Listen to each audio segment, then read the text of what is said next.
The first blow came without warning. Harold Carter, a 72-year-old Vietnam veteran with hands calloused from decades of fixing cars, was tightening a bolt on a 2015 Toyota Camry when the sound of shattering glass tore through the quiet morning.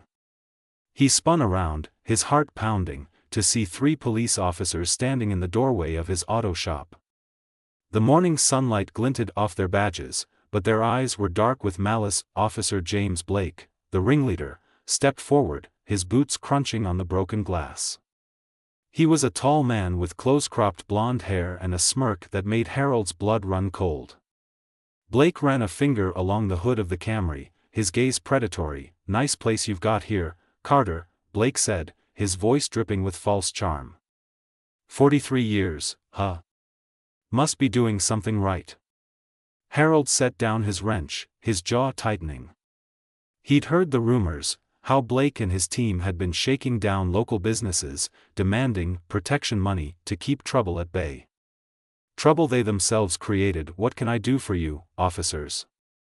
Harold asked, keeping his voice steady. Blake's smirk widened. "Times are changing, old man. Costs are going up, insurance, regulations, safety inspections. Hard for small businesses to stay afloat. Wouldn't you agree?" Harold crossed his arms, his eyes narrowing. "I manage just fine. My insurance and inspections are up to date." Blake stepped closer, his voice dropping to a menacing whisper. $500 a month. Consider it a community support initiative. Keeps the neighborhood safe. Makes sure nothing bad happens to your business." The threat hung in the air like a storm cloud. Harold's fists clenched at his sides. He'd faced real enemies in the jungles of Vietnam, men who believed in something, even if it was wrong. Blake was just a thug with a badge. "Get out of my shop," Harold said, his voice low but firm. "Unless you're here for actual police business, we're done." Blake's smirk vanished, replaced by a cold, dangerous glare. He leaned in, using his height to intimidate Harold. "Careful, old man. That sounds like disrespecting a police officer. Could be seen as disturbing the peace." Harold didn't flinch. "I served this country with honor. Earned 2 Purple Hearts and a Bronze Star. I know my rights, and I know what you're really here for." Blake's hand twitched toward his holstered weapon, but Harold stood his ground. For a long moment, the 2 men locked eyes, the tension in the garage thick enough to cut with a knife. Finally, Blake stepped back, his smirk returning. "Think about it, Carter," he said, heading for the door. "Fires start so easily in places like this." That evening, Harold closed up the shop later than usual, double-checking the locks on the bay doors. The neighborhood was quiet, too quiet. As he walked to his truck, he noticed movement in the shadows across the street.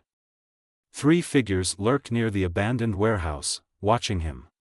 Cops out of uniform. Harold's heart pounded, but he didn't show fear. He started his truck and drove home, his mind racing. He'd need to install security cameras, maybe talk to some of his veteran buddies about keeping an eye on the place. The next morning, Harold arrived at work early, just as the sun was rising. From half a block away, he could tell something was wrong. Glass glittered on the sidewalk, catching the dawn light like cruel diamonds.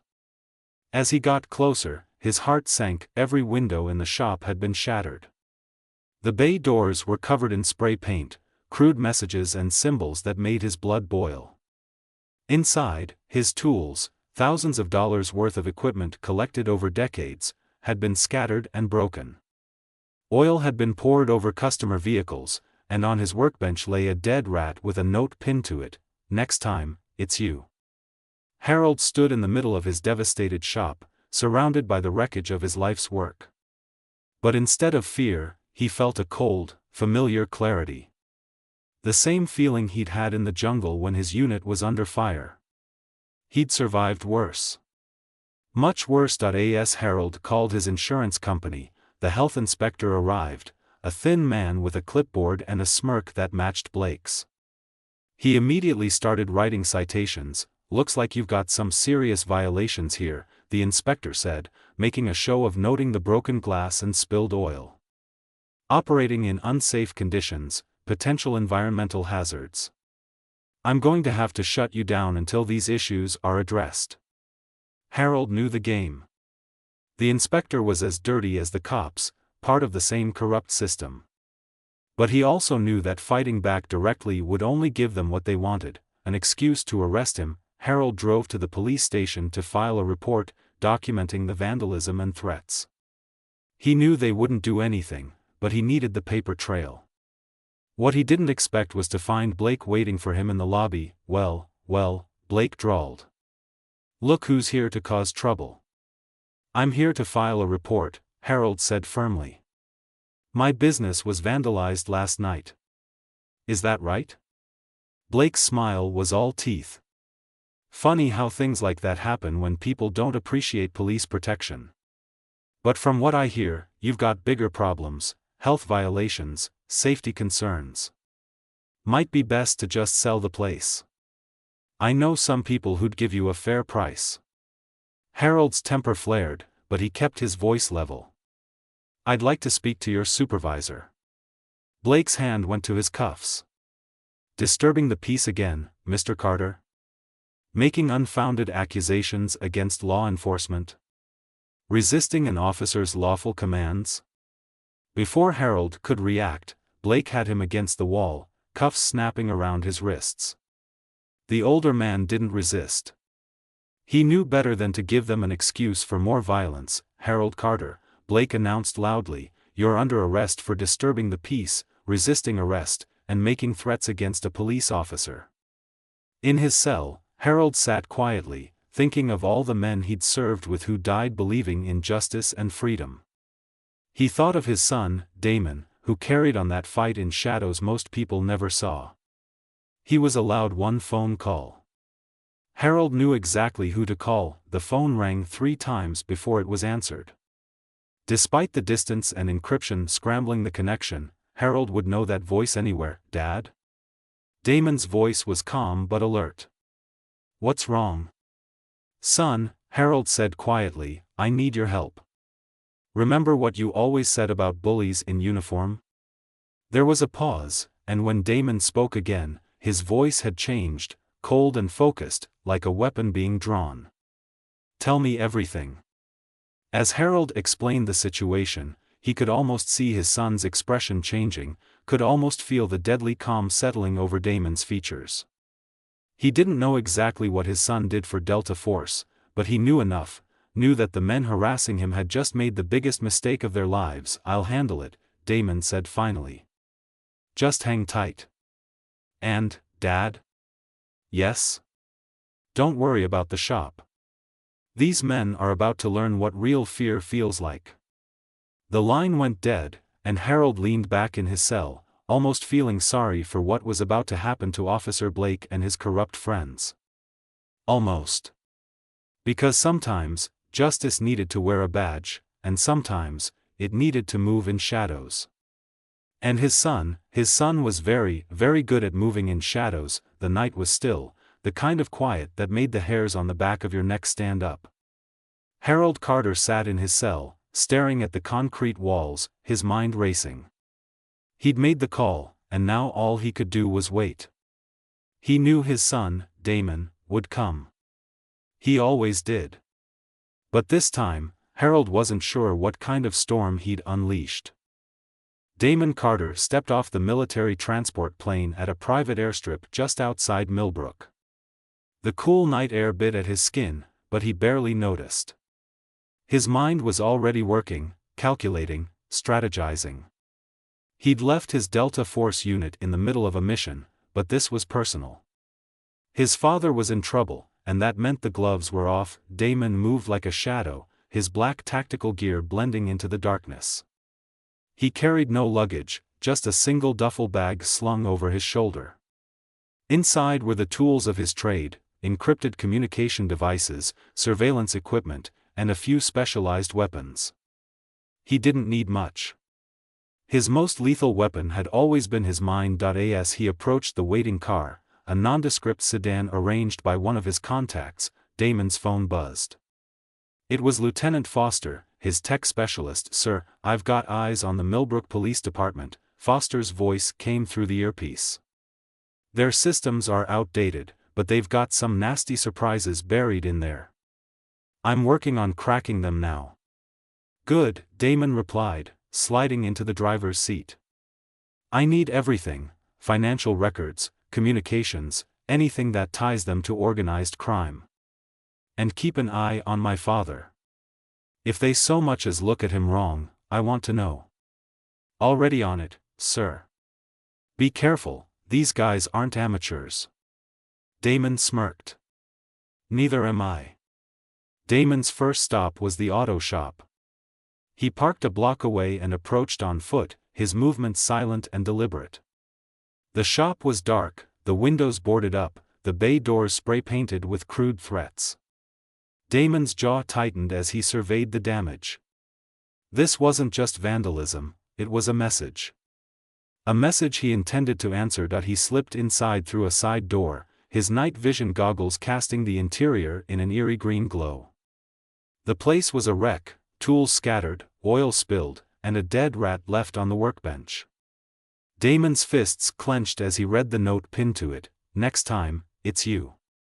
"There won't be a next time," he muttered, pulling out a small device and attaching it to the wall. It was a high-tech surveillance camera, one of many he'd be planting around town. If Blake and his crew came back, Damon would be ready. Harold was released the next morning, the charges mysteriously dropped. He knew Damon had something to do with it, but he didn't ask questions. When he arrived at the shop, he found his son waiting for him, a cup of coffee in hand. "Dad," Damon said, his voice calm but firm. "We need to talk." Harold nodded, his eyes scanning the shop. "You've been busy." Damon handed him the coffee. "This is just the beginning. Blake and his crew are part of something bigger, a syndicate that's been running this town for years. They've got politicians, judges, even some feds in their pocket. But they made one mistake." "What's that?" Harold asked, taking a sip of the coffee. "They messed with you," Damon said, his eyes hardening. "And now they're going to learn what happens when you cross a Carter." Over the next few hours, Damon laid out his strategy. He'd already identified the key players: Blake, Chief Anderson, Mayor Gregory, and a shadowy figure named Alexander White, who seemed to be pulling the strings from behind the scenes. Damon's plan was simple: expose the corruption, dismantle the syndicate, and make sure no one ever threatened his father again. "We'll start with Blake," Damon said, pulling up a map of the town on his tablet. "He's the enforcer, the one who keeps everyone in line. If we take him down, the rest will panic. And when people panic, they make mistakes." Harold nodded, his expression grim. "What do you need from me?" "Just keep doing what you're doing," Damon replied. "Run the shop, stay visible. Let them think they've won. Meanwhile, I'll be working in the shadows." That night, Damon made his move. He tracked Blake to a seedy bar on the outskirts of town, where the officer was meeting with two known associates of the syndicate. Damon watched from the shadows as Blake handed over an envelope stuffed with cash, his voice low and menacing. "Make sure the old man gets the message," Blake said. "He's not as tough as he thinks." Damon's blood boiled, but he stayed calm. He waited until Blake left, then followed the two associates to their car. As they climbed in, Damon slipped a small device under the chassis, a GPS tracker that would lead him straight to their boss. The next morning, Blake arrived at the police station to find a single playing card on his desk, the ace of spades. Written on it in bold letters was a message: "I know everything." Blake's face turned pale as he crumpled the card in his fist. He knew who it was from. The ghost had come home. Damon's next move was more subtle. Using the data Foster had gathered, he leaked a series of incriminating documents to the local press.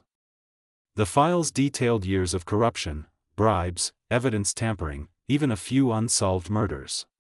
By the time Blake and his crew realized what was happening, it was too late. The story was already trending online, and the FBI was asking questions. Chief Anderson called an emergency meeting in the evidence room, his face flushed with anger.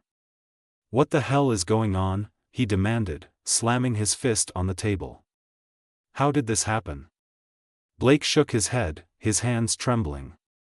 "It's Carter's son. He's not just some soldier, he's Delta Force. They call him the Ghost." Anderson's eyes widened. "The Ghost? Are you telling me we're up against a goddamn legend?"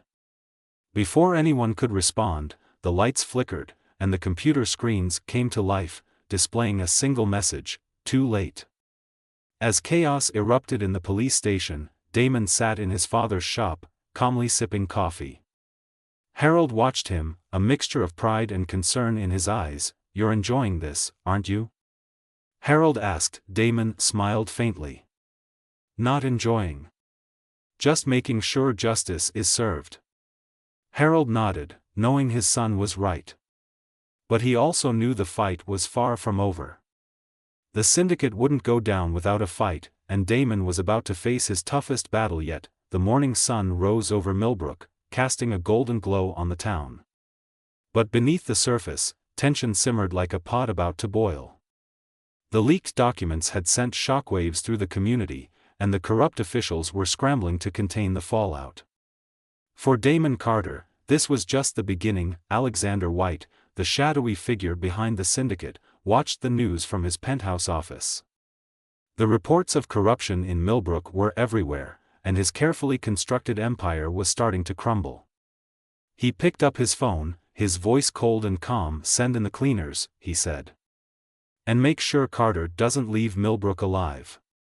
That evening, a convoy of black SUVs rolled into town. The men inside were professionals, ex-military, ex-cops, the kind of people who didn't ask questions. Their mission was simple: eliminate Damon Carter and anyone who stood in their way. Damon, however, was ready. He'd anticipated the move and had spent the day setting traps around the town. As the mercenaries spread out, they found themselves walking straight into his web. The first team targeted Harold's auto shop, thinking it would be an easy hit. They breached the side door with precision, their weapons drawn. But the shop was empty, except for a single playing card on the workbench, the ace of spades. Before they could react, the lights went out. In the darkness, Damon moved like a ghost, neutralizing the intruders one by one.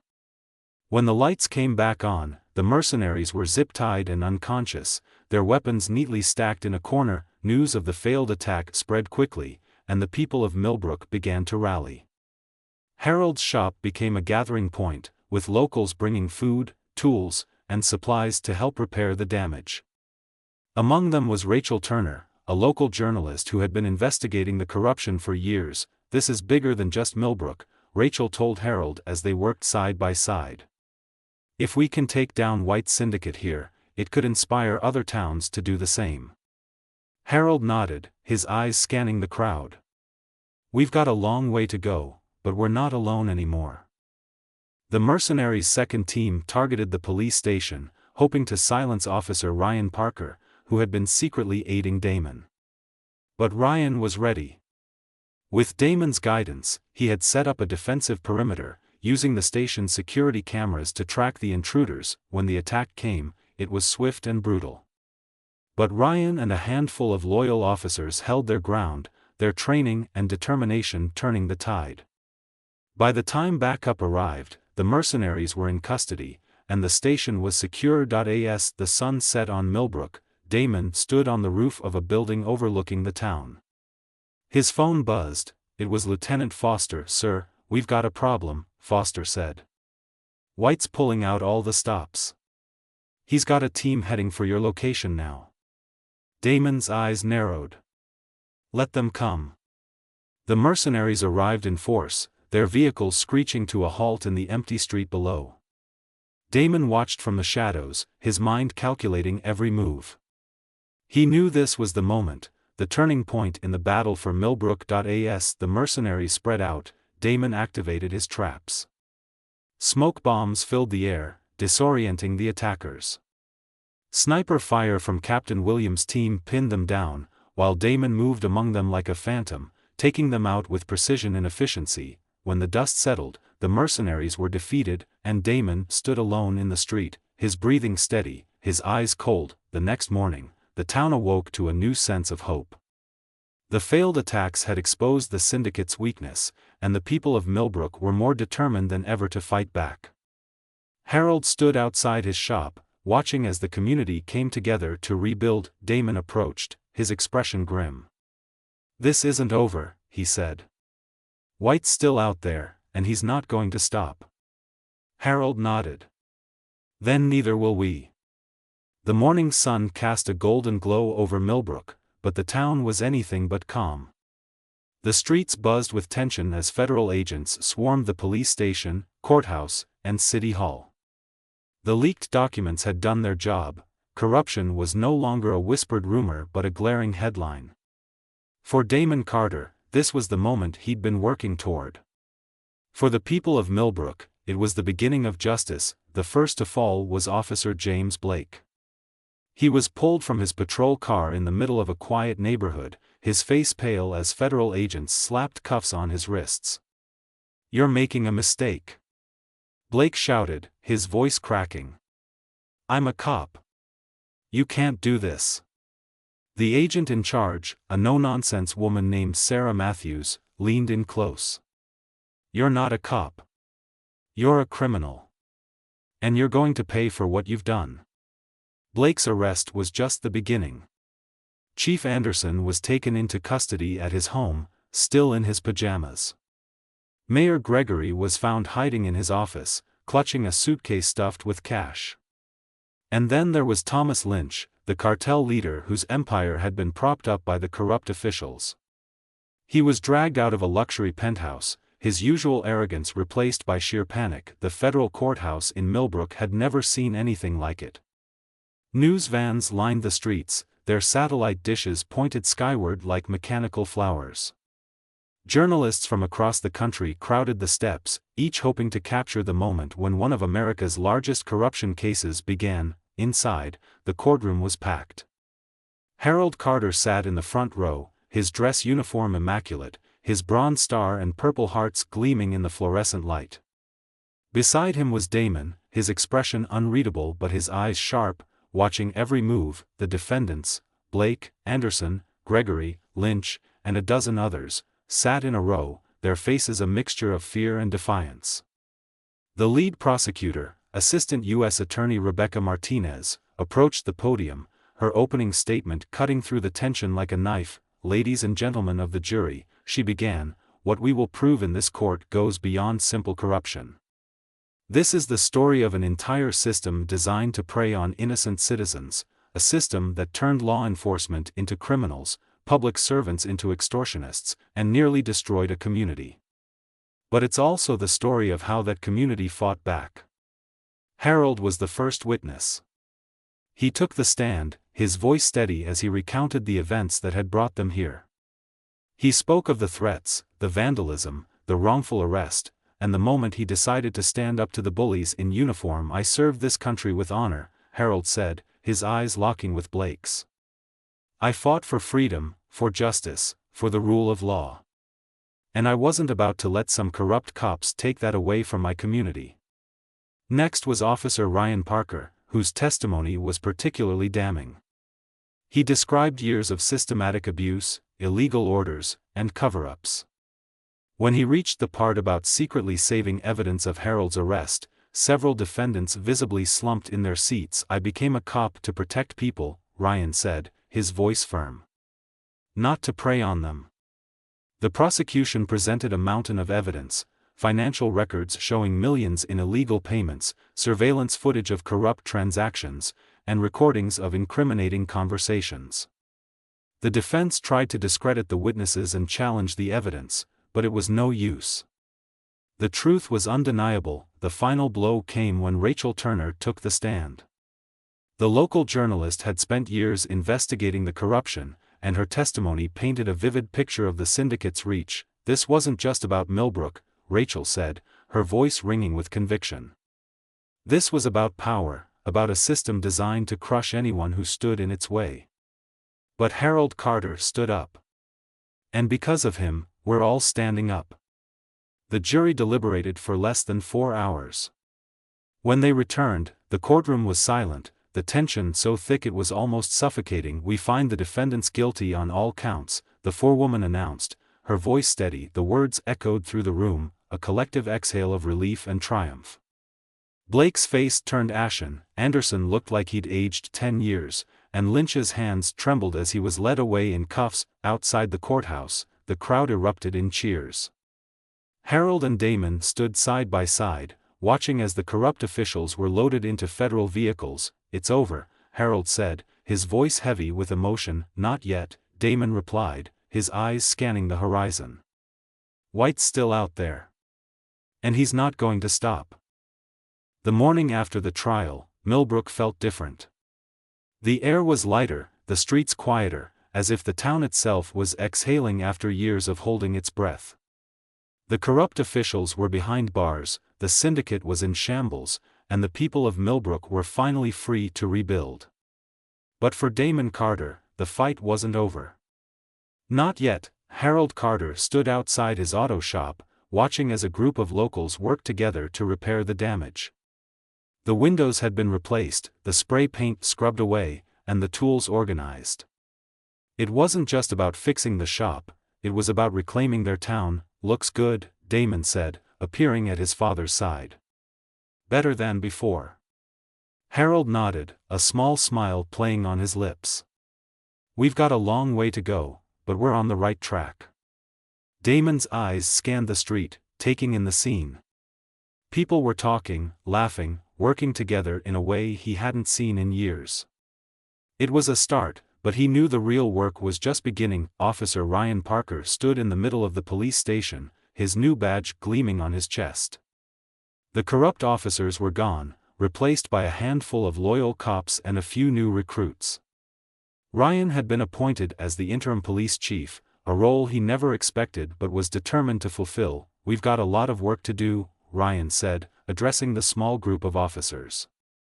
"The people of Millbrook are counting on us to protect them, not prey on them. Let's make sure we don't let them down." The officers nodded, their expressions serious but hopeful. For the first time in years, the station felt like a place of justice, not fear. While Millbrook celebrated, Alexander White watched from the shadows. His empire was crumbling, but he wasn't ready to give up. He picked up his phone, his voice cold and calm. "Send in the cleaners," he said. "And make sure Carter doesn't leave Millbrook alive." Damon knew the attack was coming. He'd been tracking White's movements for days, waiting for the right moment to strike. When the mercenaries arrived, they found themselves walking straight into a trap. The fight was brief but intense.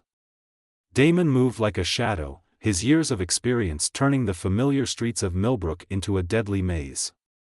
When the dust settled, the mercenaries were defeated, and White was left with no choice but to flee. With the syndicate dismantled and Millbrook on the path to recovery, Damon knew it was time to leave. He stood outside his father's shop, his duffel bag slung over his shoulder. "You sure you have to go?"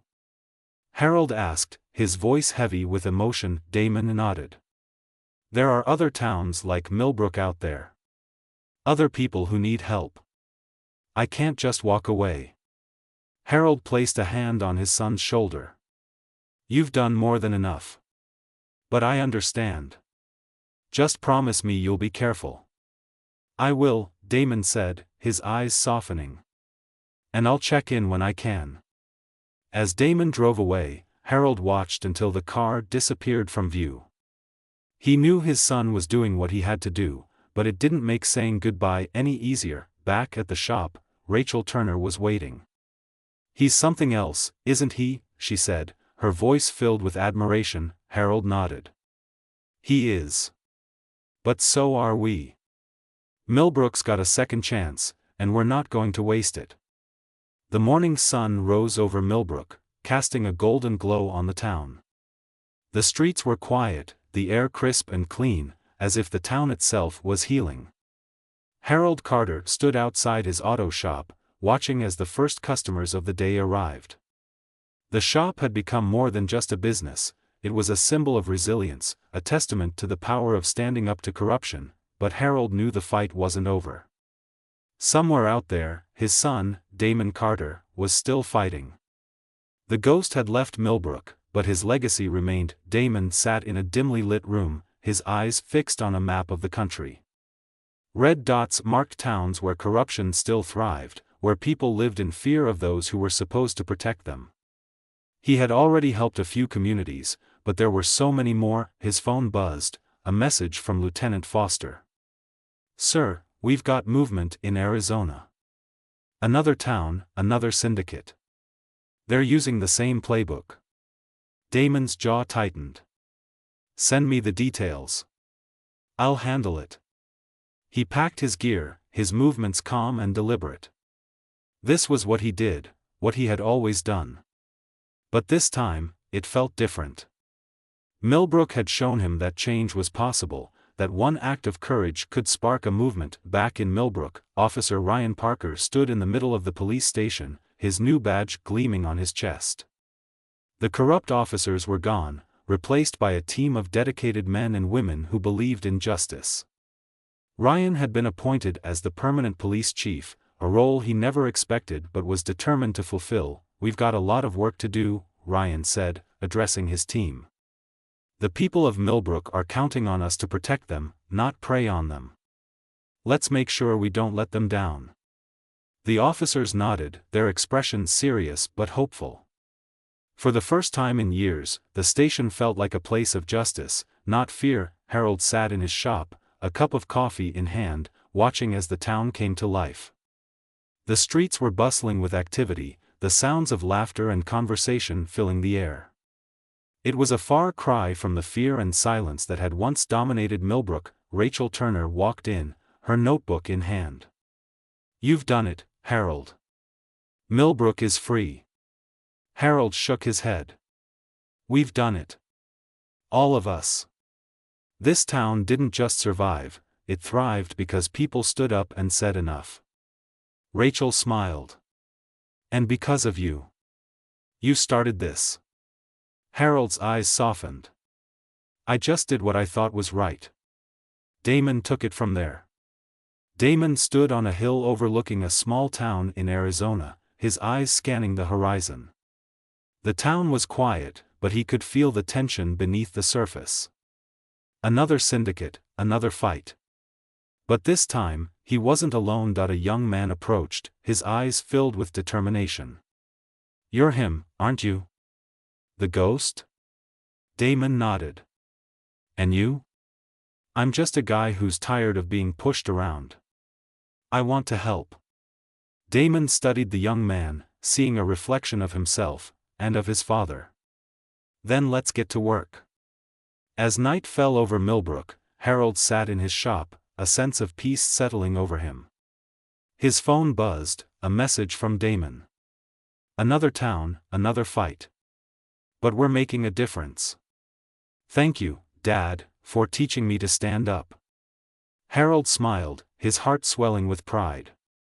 He knew the fight would never truly be over, but as long as there were people like Damon, and like the people of Millbrook, there was hope.